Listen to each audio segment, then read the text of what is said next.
شان رسالت میں عظیم ترین آیت ہے، آیت نمبر 56، بڑی عظیم آیت۔ کون سی بلا؟ ان اللہ وملائکتہ، فرمایا بے شک اللہ اور اس کے فرشتے یصلون علی النبی، نبی کریم پر درود بھیجتے ہیں۔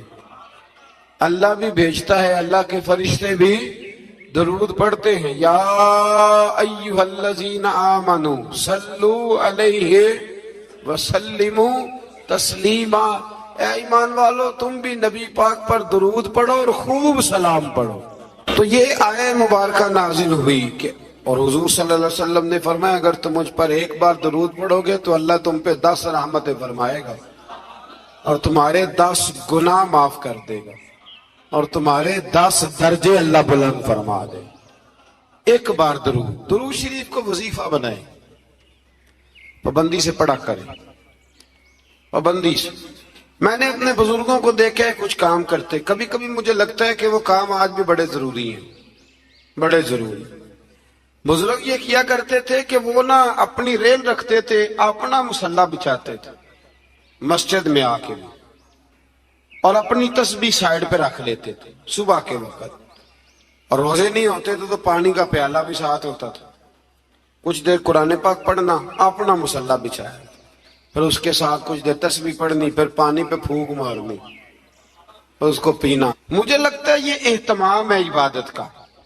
میں دوستوں سے کہا کرتا ہوں کہ ہاتھوں میں تسبیح رکھ لو، تسبیح ہاتھ میں ہو تو چلتی بھی رہتی ہے، تو یہ چھوڑ دیں، لوگ کیا کہیں گے، بہانہ کریں گے، دنیا کہے گی یہ بابا تسبیح ہو گیا، تو کہنے دو، تسبیح ہو تو تسبیح چلتی بھی۔ سمجھ آ گئی یہ بات کی؟ تو اہتمام کریں، یہ 20 منٹ 10 منٹ مصلی پہ بیٹھ کے درود شریف پڑھیں۔ ہمیں موقع مل جائے تو ہم پڑھ لیتے، کچھ کہتے میں گاڑی چلاتے چلاتے پڑھتا ہوں، میں نے کہا یہ سارے طریقے ٹھیک ہیں، پر میری رائے یہ ہے کہ مصلی بچھا کے، خوشبو لگا کے، اچھے کپڑے پہن کے، مدینے کی طرف منہ کر کے، یعنی حضور کی بارگاہ میں سلام عرض کرنا ہے نا جی، حضور کی بارگاہ میں، تو پھر پورے اہتمام سے سلام پڑھیں۔ اللہ توفیق عطا فرمائے۔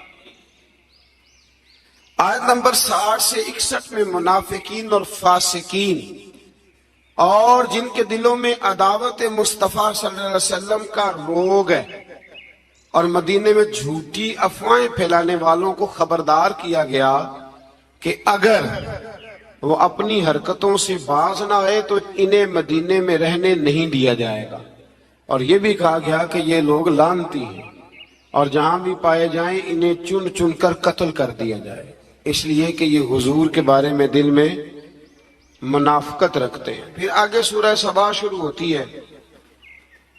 اس سورت کی آیت نمبر 9 میں دشمنان رسول صلی اللہ علیہ وسلم کے لیے عبرتناک عذاب کی وعید ہے۔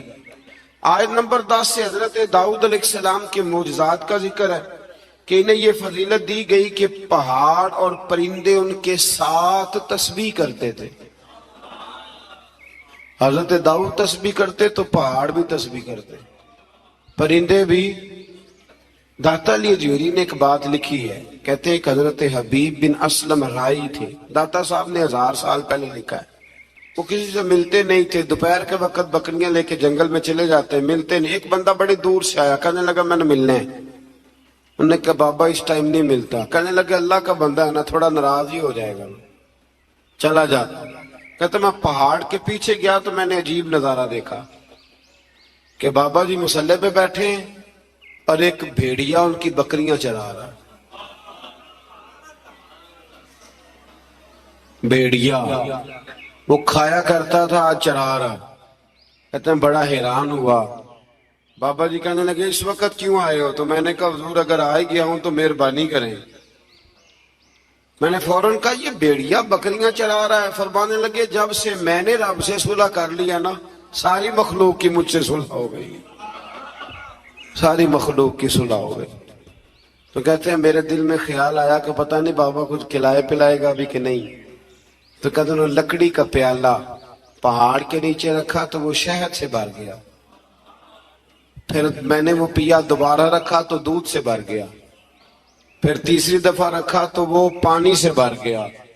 تو کہتے ہیں کہ میں بڑا حیران ہوا، تو کہنے لگے حیرانگی والی کون سی بات ہے، اگر بنی اسرائیل کے نبی دعا کریں اپنی نافرمان قوم کے لیے تو اللہ انہیں پہاڑوں سے پانی دے دیتا ہے. میں تو محمد عربی کا وفادار غلام ہوں, مجھے نہیں اللہ عطا کرے گا.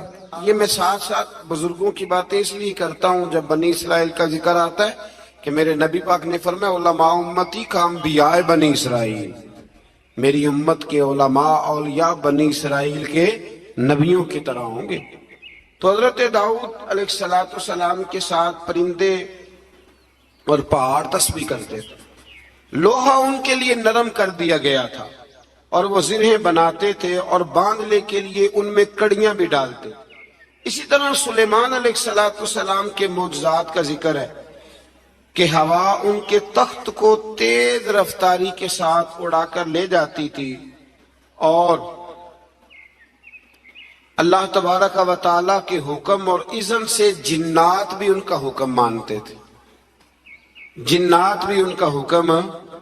اور اس میں ایک واقعے کی طرف بھی اشارہ ہے. وہ ہوا یوں کہ حضرت سلیمان علیہ السلام نے بیت المقدس بنانی شروع کی تو ڈیوٹی جنوں کی لگا دی. فرمایا چلو بناؤ. یہ قرآن مجید میں ذکر ہے. حضرت سلیمان علیہ السلام نے جنوں کی ڈیوٹی لگائی تو پتا تھا آپ کو کہ میرا وقت بھی قریب ہے. بعض محدثین نے لکھا ہے کہ یہ 12-15 سال کی عمر میں یا 20 سال کی عمر میں بادشاہ بن گئے تھے, بڑی تھوڑی عمر میں. تو ان کو پتا تھا میرا وقت قریب ہے. تو بیت المقدس جو ہے اس کی تعمیر کا آغاز تو کیا تھا حضرت داؤد علیہ السلام نے, ان کے والد نے. وہ مثال کر گئے تھے, ان کو وصیت کر گئے. حضرت سلیمان ہم اس کو انہی بنیادوں میں بنا رہے تھے تو ڈیوٹی لگائی جنوں کی کہ بناؤ. پتا تھا میرا وقت قریب ہے تو عرض کرنے لگے مالک اگر میں دنیا سے چلا بھی جاؤں تو ان سے پوشیدہ رکھنا, چلا بھی جاؤں تو ان سے پوشیدہ رکھنا, جنوں سے. میں پردہ کر گیا ہوں. تو اپنی لاٹھی پر ٹیک لگا کے کھڑے ہو گئے. جن کام کرتے رہے, وہ کرتے ہی رہے, کرتے ہی رہے, کرتے ہی رہے. ان کو پتا تھا کہ حضرت سلیمان کھڑے ہیں, ذرا بھی حرکت کی نا تو ناراض ہو گئے. کچھ نے لکھا ہے کہ کئی مہینے بیت گئے, حضرت سلیمان کھڑے ہیں. جب کام مکمل ہو گیا نا تو پھر اللہ نے حکم دیا زمین کو کہ سلیمان کو نہیں, ان کی لاٹھی کو تو کھا جا. تو پھر لاٹھی کو زمین نے کھانا شروع کیا.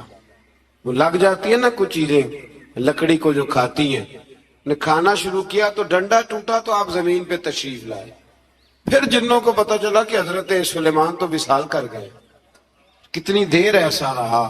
اللہ تبارک و تعالی کتنے مہینے نبی, یہ قرآن مجید پڑھ رہا ہوں, آپ 22ویں پارے کی تلاوت کریں تو اگر حضرت سلیمان کتنے مہینے انتقال کے بعد بھی کھڑے رہے تو ان کو کچھ نہیں ہوتا, تو بتائیے نا پھر حضور کا وہ فرمان کتنا حق اور سچ ہے کہ اللہ نے حرام کر دیا ہے زمین نبیوں کا وجود کھاتی نہیں. ان اللہ حرم علی الارض ان تاکل اجساد الانبیاء فنبی اللہ حی. فرمایا اللہ نے حرام کر دیا ہے زمین پر وہ نبیوں کے جسموں کو کھاتی. اللہ کے ہر نبی زندہ ہے اور وہ رزق دیے جاتے ہیں. اللہ سمجھنے کی توفیق دے.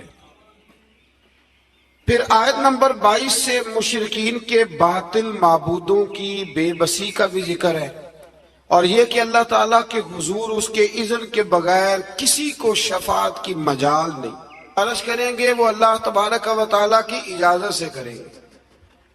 آیت نمبر 28 میں رسول کریم علیہ السلام کی رسالت عامہ کا ذکر ہے. عام رسالت ہے نبی پاک کہ آپ کی دعوت پورے عالم انسانیت کے لیے, اور یہ سارا عالم انسانیت آپ کی امت دعوت ہے.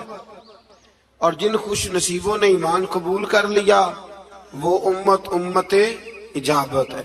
ایک ہے نبی پاک کی امت دعوت, تو وہ جس کا اللہ رب ہے نا ان سب کی طرف حضور رسول بن کے آئے, یعنی سب کو حضور نے دین کی دعوت دینی ہے.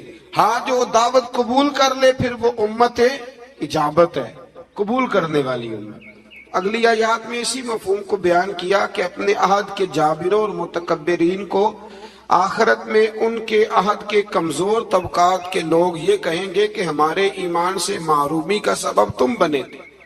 مزید بتایا کہ پچھلی امتوں کے خوشحال لوگ مال و دولت کی فراوانی کو اپنی مقبولیت کی دلیل سمجھتے تھے، کہتے تھے ہم اللہ کے قریبی ہیں اسی لیے تو اتنی مال و دولت دی ہے اللہ نے ہمیں، اس کو وہ دلیل بناتے تھے۔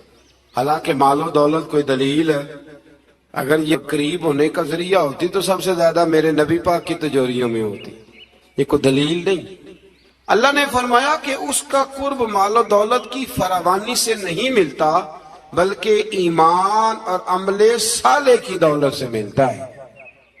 اور رزق کی کشادگی یا تنگی کا تعلق کسی کی فضیلت یا بے توقیری سے نہیں ہے، بلکہ یہ اللہ تعالیٰ کی حکمت ہے کہ کبھی وہ نعمتوں کی فراوانی امتحان کے طور پر فرماتا ہے اور کبھی آزمائش میں مبتلا کر کے بندے سے امتحان لیتا ہے۔ آیت نمبر 40 میں اللہ تعالیٰ کے فرشتوں سے سوال کہ کیا یہ لوگ تمہاری عبادت کرتے ہیں؟ فرشتوں کا اللہ تعالیٰ کی تسبیح بیان کرتے ہوئے اس کی بندگی کا اظہار کیا، اس بات کا اللہ نے اس آیات میں ذکر کیا۔ آیت نمبر 45 میں فرمایا کہ ان کفار سے پہلے جن لوگوں نے رسول کو جھٹلایا، ہمارے رسولوں کو، ان سے قوت اور دبدبہ میں وہ لوگ زیادہ مضبوط تھے۔ آج جو جھٹلا رہے ہیں نا قریش والے، تو جو پہلے جھٹلاتے تھے وہ قوت اور دبدبے میں زیادہ مضبوط تھے، لیکن وہ بھی اللہ تعالیٰ کے عذاب سے بچ نہ سکے۔ تو جب وہ نہیں بچ سکی قوم عاد اور قوم سمود، اتنی تگڑی قومیں، تو یہ تو بات ہی کوئی نہیں، تو بات ہی کوئی نہیں۔ اللہ اکبر۔ آخری آیات میں فرمایا کہ روز حشر کفار کی خواہش ہوگی کہ عذاب سے نجات مل جائے، مگر ان کی یہ خواہش پوری نہیں ہوگی۔ پھر سورہ فاتر شروع ہو جاتی ہے اس سے آگے، تو اس کی آیت نمبر 5 میں تمام انسانوں سے خطاب کرتے ہوئے فرمایا کہ قیامت کا وعدہ حق ہے اور دنیاوی زندگی کی لذتوں میں کھو کر کہیں دھوکے میں نہ پڑ جانا، اور شیطان تمہارا